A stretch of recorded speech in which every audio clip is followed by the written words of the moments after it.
Hey there. Welcome to the Flute 360 podcast. I'm Dr. Heidi K. Begay, and I'm a flutist, educator, coach, and podcaster. My God-given mission is to serve you. I am passionate about guiding you, the modern-day flutist, to discover your unique voice on and off the stage. The goal of this podcast is to help you thrive, both as an artist and as a musicpreneur. Go ahead and grab some espresso, your favorite notepad, and let's get to it.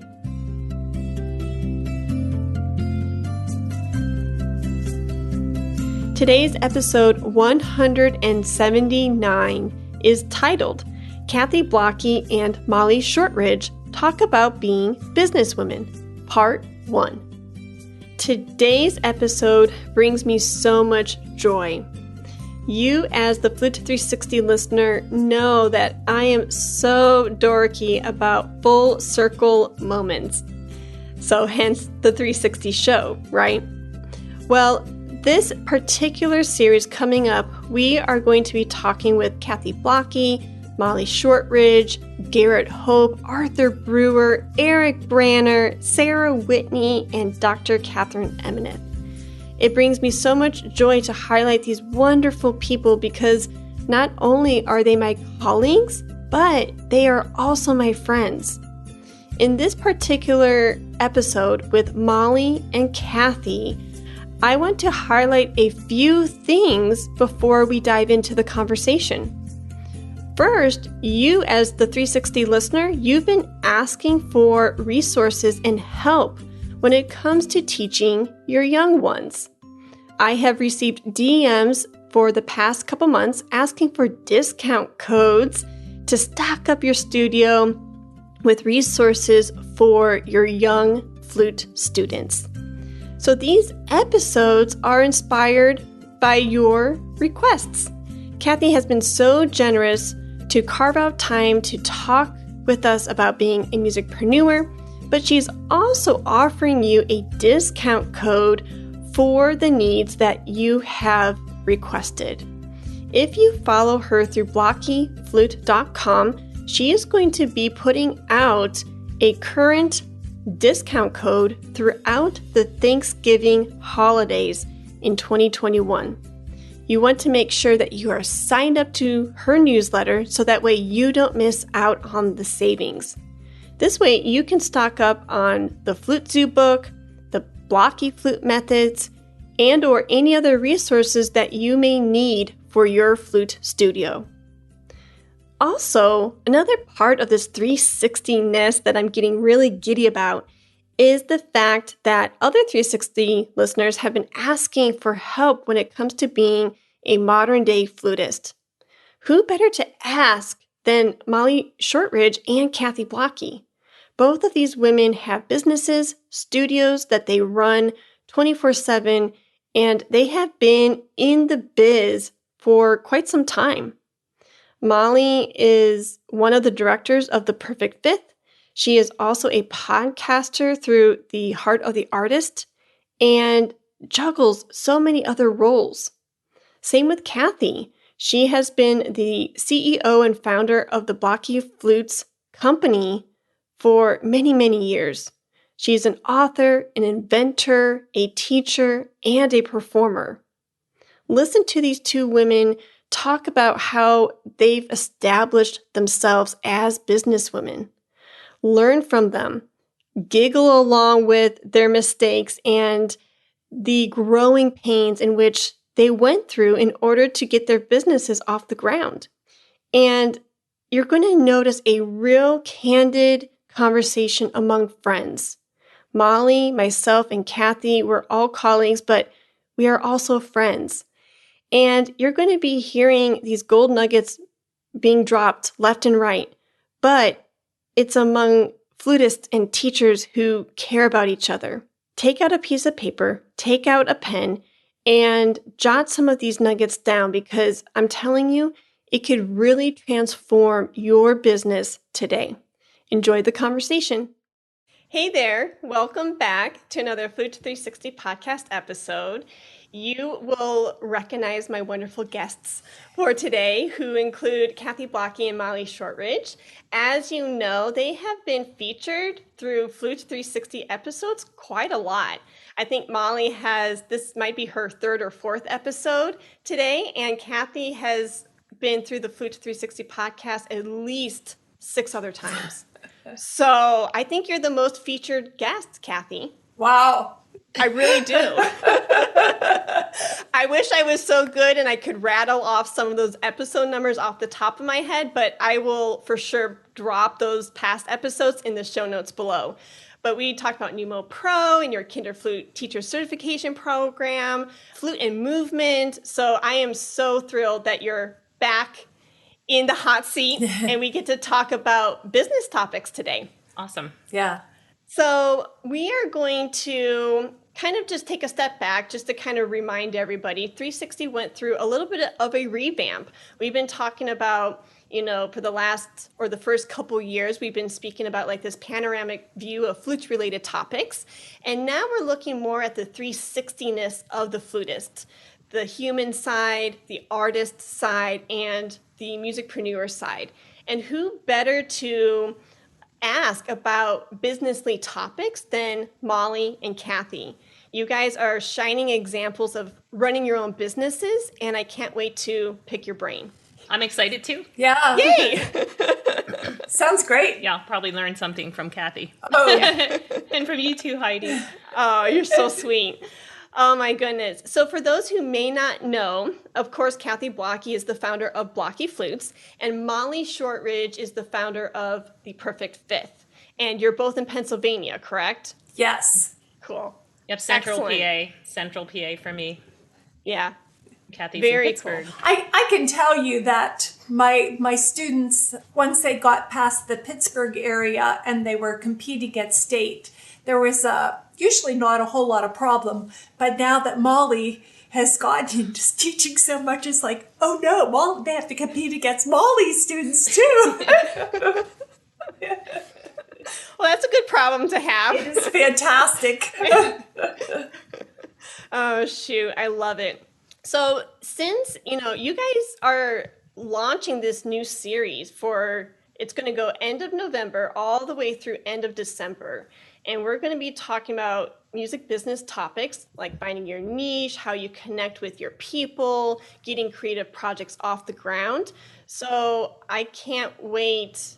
We're going to talk about these different topics, but I just want the listeners to know that you two ladies are launching this new series from end of this month all the way to the end of December. So buckle up because it's going to be a fun ride. So I'm noticing that more musicians are wanting to be their own music boss, and not necessarily going down this traditional path of perhaps academia or playing in orchestras, and finding and starting to pave their own path for their own career. So if there's a listener out there thinking about pivoting into that new terrain, what advice would you give him or her as they are navigating this new season? Because you ladies have founded your own businesses. At some point you had to pivot, right? And you had to decide, I'm going to be the CEO of X company and start making headway. What advice would you give to said person? And we can start with you, Molly, if you would like. I think number one is have integrity in everything you do. Mm-hmm. So, and that also involves integrity, not just with other people, but with your own heart. Yes. Where your heart is leading you and following that. But I do mean with other people too. You have to conduct your business always with a sense of fairness to everyone around you, because you want to build a business in a community. And if you don't do it with a sense of fairness to other people, then you just kind of put a dent in the community. Mm. So always the first thought is to follow that guideline. Honestly, another big thing that I do is always look for what's fun. And I know that sounds funny, but if I'm not having fun, then there's no point in me doing it. Got it. And so I know when I studied some of my masters in counseling, one of the hierarchy of needs, the hierarchies of needs did not used to include that word fun, but it now does. Like, what would life be if we did everything because, I need food, I need shelter. Those are part of our hierarchy of needs. We need companionship. But if you don't have fun, it's almost worthless. So I have followed my heart. I'm really doing what I did as a kid. Like I did art and I did music as a kid and had fun. And I followed that, making sure that I had fun still to this day. I mean, I can't say that enough. I think I just said fun about 10 times. No. So what I'm pulling out from that is finding your why. Why am I doing this? Because you can schedule your calendar with lots of appointments, right? But if you aren't having fun, if you don't know why you're doing something, then you're going to lose interest. And if your heart's not in it, then why do it? Right? Yes. Yeah. And also just to bring beauty in the world too is really important to me. So it's fun, but I also really believe in bringing beauty of some kind all the time with every interaction and everything. I feel like the world is ugly in many respects, and it's our job to bring it out. So how can I do that and form a business that also continues to develop beauty in other people is important to me. Oh, well, I want to hear from Kathy, but we could end the episode right there. Because when you said integrity, have fun, bringing beauty into the world, Kathy and I know Kathy by now, and just through the airwaves, I felt it. We both went, like it totally resonated with us. So thank you for that, Molly. You're welcome. That was wonderful, Molly. Thank you. I think when I was younger and when I was in school, my passion, I love playing the flute and I love playing in orchestras. And so that was my goal. I practiced 4 or 5 hours a day in school and worked toward playing with an orchestra and then did play with several orchestras.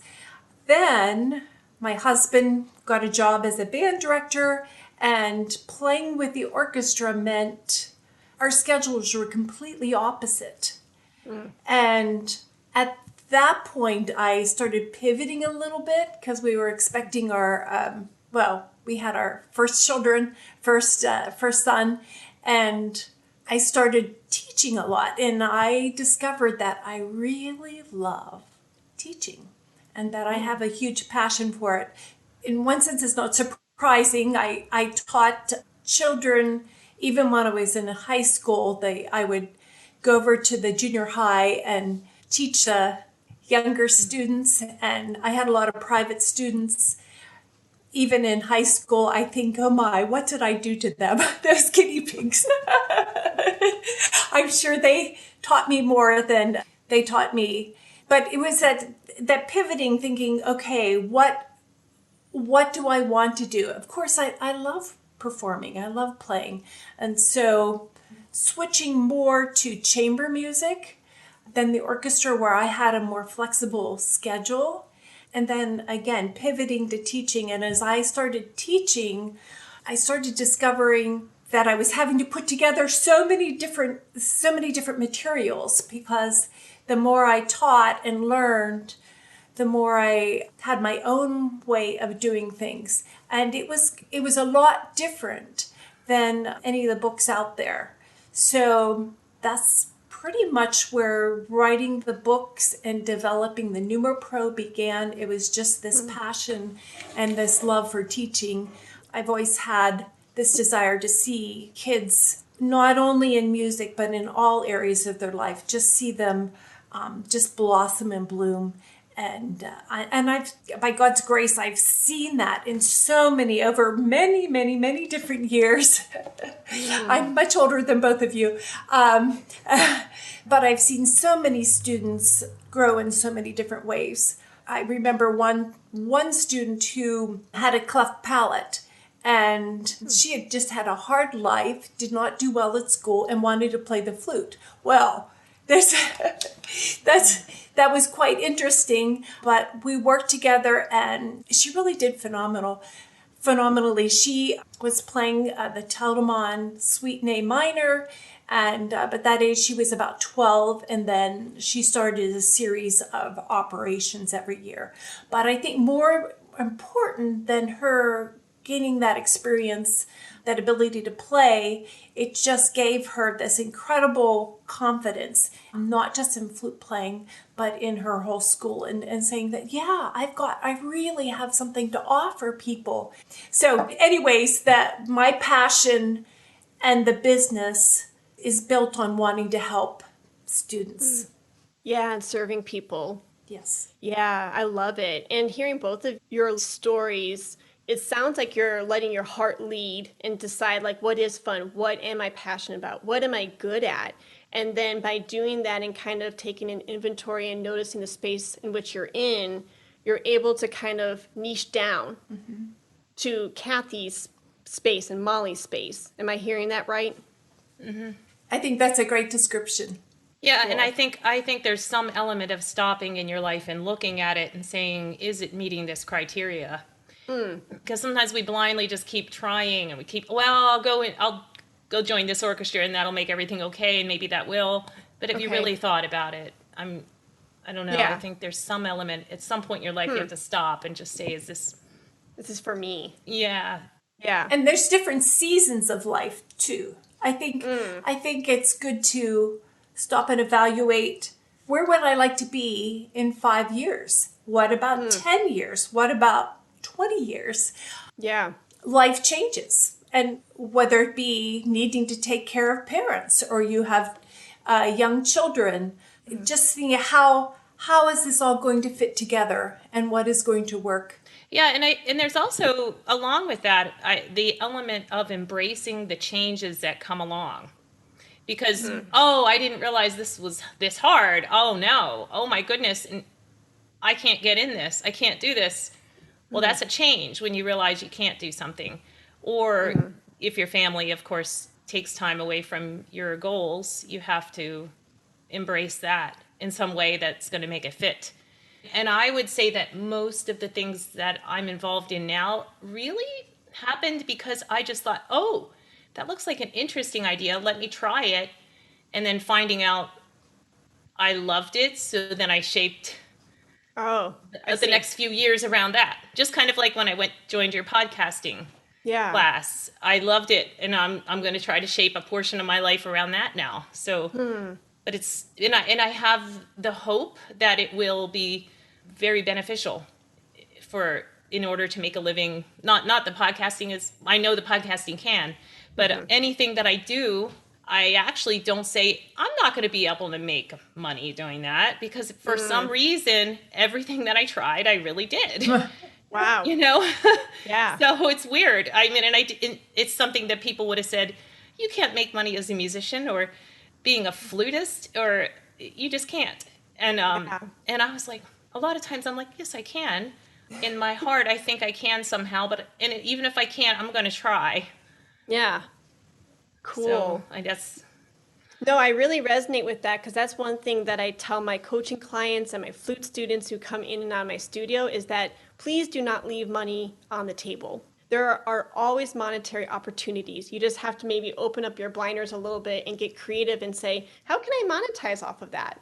And that's where Flute 360 started. It was a DMA thesis. It was a hobby. It was then a CV builder. And then I realized I was putting a lot of time and money and effort into this platform. And as much as I love it, as much as I love talking, I wanted a return on my investment. So then I got creative. Can I monetize through donations, corporate sponsorships, my classes, etc.? So you have to put on that entrepreneurial cap if you do want to pivot within, this business world. Yeah. Yep. At some point you realize you can. And you may not be sure at first, but then all of a sudden, wait a minute, there is a little, if you keep your eyes open. Yeah. And at first it may be a little scary too, because when I started reaching out to corporate sponsors, I got into phone calls. I won't say companies, but I remember getting onto my first call with the flute maker. And I looked at Eric, I'm like, here I go. I don't know what the heck I'm doing, but I'm going to try. And, through God's grace, it was a blessing, because these women on the other side were so approachable and so warm, and that was in my favor, and I lucked out. It could have been a completely different story, but yeah, you don't know until you try. Mm-hmm. Yeah. So since we're talking about niching and finding your path, if somebody says, oh, well, I know some of my passions are this, and I know I like to do this, but not really that, and they know that they have a place in this flute community. They know they have a spot. They know they have something to offer, but they just don't know what it is. Can you guys offer any advice in that realm? Like finding what, because like Kathy, like you've designed a business off of these different flute inventions, the Pneumo Pro, the shoulder. I'm sorry, what's the name of the shoulder? Flute tutor. Flute tutor, yes, that should be in my back pocket ready to go, but it wasn't. You've designed method books, not that they're gadgets, but things that help in the studio, your Pneumo Pro, etc. So you found your niche of helping students, the little ones thrive through books and gadgets and then teachers teaching the little ones through Kinder Flute teacher training certifications. So you've built this empire around your path, your niche. So is it just like excluding the things that just don't fall on that path of passion that we've been talking about? Like you noticed, oh, I really thrive off of helping little ones. And then the further you went down that road, the more things that didn't align with that, you said no, and then you just kept saying saying yes to more of those things. Does that make sense? I think I started with a pretty wide perspective as far as not narrowing down on one thing. I think I realized that I didn't enjoy teaching adults very much because they don't. Okay. Because they tend not to practice. But when it came to the Pneumo Pro, that was a lot.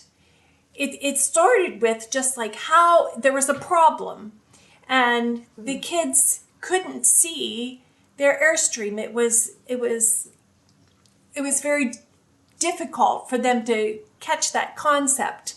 I think something that made me think was our boys were involved in this bear innovation competition where they were supposed to find a problem and then find a solution.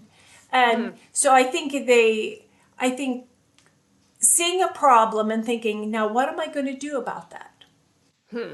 Seeing the problem with the students not being able to see their airstream and really get that concept, like using a palm of your hand, well, that's fine, or a little pinwheel, that's fine.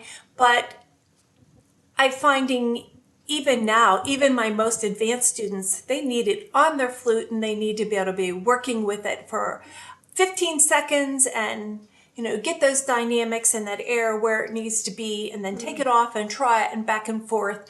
But so that was about at least 15 prototypes. I should have brought some up. Some of them look pretty funny. I love seeing those prototypes. I actually have images of those different prototypes up on my website. So I think that's like episode 43 or 90. It's there. Oh, that's great. Yeah. And the first product, there was about 48 different pieces. It was cut by a computer, the wood, the birch wood, and then we would dip it all in oil and let it dry. And then each one was put together individually. All those, like I said, 48 different pieces. So it was very labor intensive. And I think the first year we sold about 20. And some people, like if I was at a convention, some people say, oh, this is it was how odd. He got it right away. He goes, I can't believe this is great. I'm getting one. This is going to be so helpful. And then you're at a convention and you'll have some people say, oh, what, or somebody say, what is this to hit them over the head with? This. So you have to be strong because there'll be people who will just say, I don't need that. And obviously many thousands later, people have realized, yeah, this is very, very helpful. And the same thing with the books too. Whenever I first at the NFA introduced that I was going to teach in multiple octaves, the pedagogy specialist was saying, you're not really going to share that.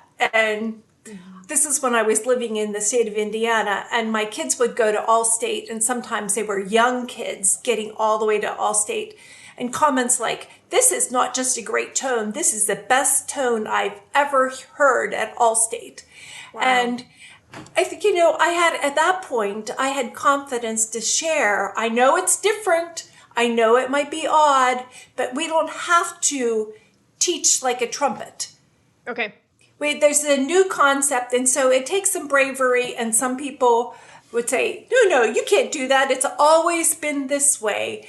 And so sometimes it's just confidence. Yep.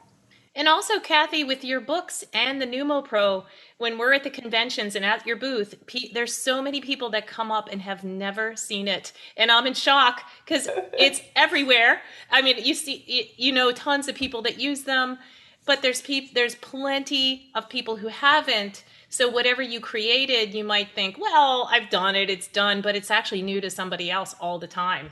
Yes.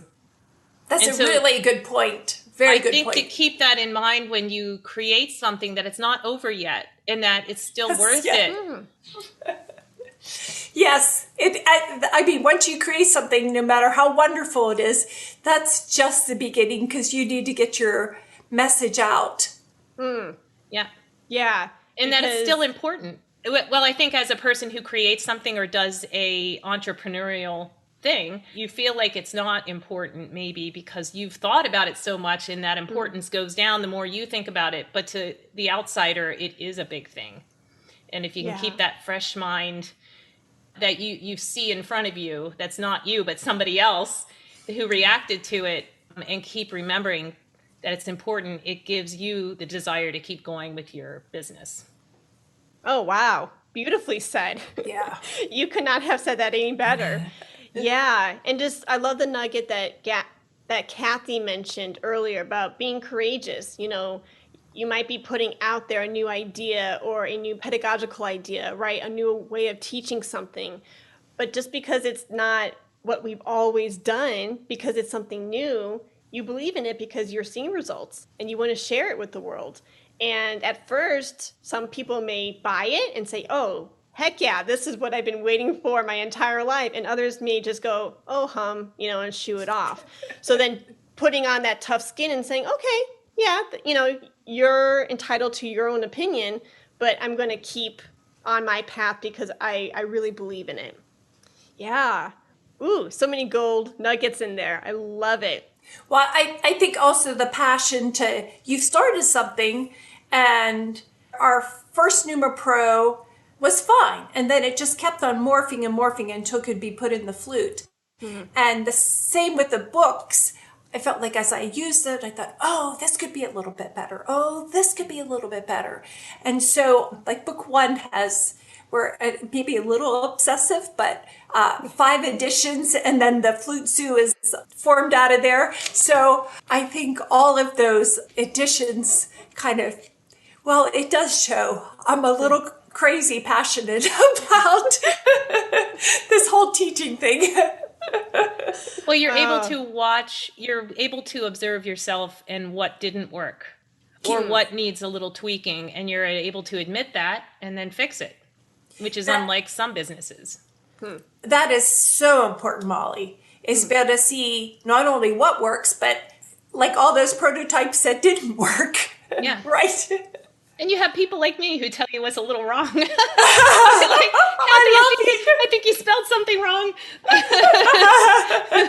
Yeah, thank gracious. Yes, and understanding your strengths and weaknesses. That I call my spelling creative. I have one in mind that is always funny, and my students laugh at it. It finally got corrected. Oh, darn. I'm going to miss it so much. Are you going to share for the audience? Well, she spelled entrance to the gladiators. It was GALD. So it was entrance to the gladiators. So I would always say to my students, well, I told Kathy about this 3 years ago, so I'm still waiting for it to be something other than gladiators. I don't know what a gladiator is. Let me text her now, and the kids get a kick out of that in the lesson, because I'll be like, Kathy, you might want to check the spelling for gladiators again. And they go, you know Kathy Blocki? I'm like, yes, I do. That is way too fun. Oh my goodness. But, I think that's an amazing testimony, because I think, here pre-interview, Molly, we were talking about your podcast, Heart of the Artist, right? Mm-hmm. And how it's so easy for these files just to sit on our digital shelf and say, is it ready? Is it good enough? Is it perfect enough? Whatever that means. And then when do I hit publish, right? But this is a fine example, like even with gladiator typos, right? You're more concerned with getting that information. Of course, we want to edit and proof and things like that, but nothing can be perfect. It can't be. And if you try to stay in that editing phase for too long, you're not serving your tribe. It's not getting out there. And that's really the focus, right? And so I think that's a really good lesson in all of us as we're getting whatever creative project off the ground from our, business space within our studio, or as we're going through, the early stages of whatever it is, and then out to the public. At some point, you have to hit publish, or we hope you hit publish, right? Yes. Or it's just going to sit on that shelf and it's not going to serve anybody. Case in point, I just started a second podcast, The Pivoting Musician with Garrett, and that sucker got out there, and I'm not quite sure how it did. And the website was really wonky. It was like in the first draft, second draft form, but we did it. We went ahead and pulled it because we're like, with everything else we're juggling, if we only hit publish when it looks really pretty with a bow on top, it will never get out there. So we're just going to Band-Aid it, and then as we go, we're going to edit as we go. Same thing with second, third, fourth edition of your book, Kathy, or how many editions there are out there, I don't know. Yes. But you keep noticing what we could do better and revamp it and edit, and one step in front of the other. So sometimes I think, the kids don't enjoy this piece. I need to do something that is really going to motivate them. Or they had the transition from this piece to this piece was a little bit difficult. I need to put some intermediary things in. So I know when I did the Flute Zoo book, the first book, I couldn't believe how much thought it took. When I've done this so many times, thinking how to break it down even more and how to make it, I wanted it, like Molly has said, I wanted to make it so much fun. Some of them were the trickier things like playing in multiple octaves. I wanted to make it irresistibly fun so that they're going to love doing this. Yeah, and actually, Kathy, I'm still only teaching online because of the pandemic, but I've started brand new little ones online with the Flute Zoo book. It's working great. And I love book one because now it gives them a reason to stay on the head joint longer, and they feel like they're getting a lot accomplished.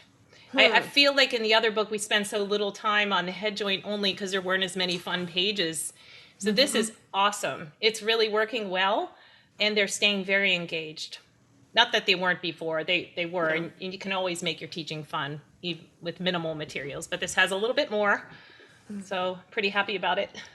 Well, I think as far as keeping your students also, because the books are shorter, I just had actually she's 10 years old. I started 2 10-year-olds at the same time, and I gave them the choice. Do you want to use the Blocki or do you want to use the Flute Zoo? And one of them looked at it and said, I want the Blocki flute. And the other one said, oh, I want the Flute Zoo. It wasn't like, let me think about it. Both of them knew what they wanted. Well, the one 10-year-old she might be 9, but she just started in mid-September, and she has graduated, and she was so excited that she graduated from that book, and that she got her book 2, Flute book 2, and her 5-note pattern book. They were so excited. I thought, oh, this is working. This is working. And the Carnival Zoo poster has been great for older students who didn't get, they're past the 5-note pattern, but I'm using it with scales with the older students and 5-note patterns with some other ones. And so you can utilize that poster so many different ways. Probably they could get 2 because like when they finish the 5-note patterns on the poster, they can get another one and do it. We'll have to draw another picture someday. Yes, well, more. We need to get a plan, Molly. More pictures. I'm creating a lot of fairies right now. Moved out of animals. So just to say, Molly, almost all the pictures are animals playing flutes, and they're fantastic. And I think when we did the book 3, and I saw that it was going to be attractive to a wider range of ages, I went back and said, we need to redo the book 1 and have a slightly more mature drawings in there to kind of widen the age. Because who doesn't love an animal playing the flute? I mean, we all do. The best one, and we'll get a picture of this up, is the giraffe playing the flute. He's just the coolest guy. He has blue dreadlocks. So, Kathy, speaking about how something formed and watching something pivot, that actually was never in the works until we decided you saw my art because I was doing it. Okay, let me go back. I'm not a trained artist. I trained myself years ago, and I got back into it recently and started just having a glass of wine at night and drawing a silly animal, whatever, thinking, oh, I love art. It fulfills me.